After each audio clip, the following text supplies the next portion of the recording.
করছি, সেদিন জাহান্নামীদের ভীষণ কষ্ট হবে, আর জান্নাতীদের জন্য অত্যন্ত আসান হবে, অবস্থাটা খুবই আরামের হবে।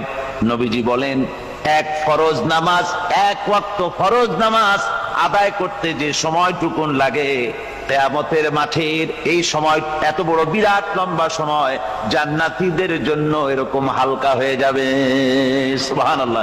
হযরত আবু সাঈদ খুদরী রাদিয়াল্লাহু তাআলা হাদিস কেন বর্ণনা করেছেন, এক ওয়াক্ত নামাজ, একটা ফরজ নামাজ পড়তে যতটুকুন সময় লাগে, এতটুকুন সময়ের ভেতরে জান্নাতীদের কারবার শেষ হয়ে যাবে। সুবহানাল্লাহ বিহামদি। আর ওদের কারবার তো শেষই হবে না।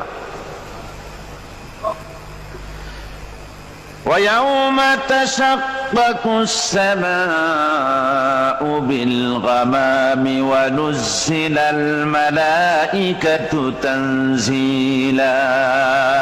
ওরা ফেরেশতা দেখতে চায়। সেদিন আসমান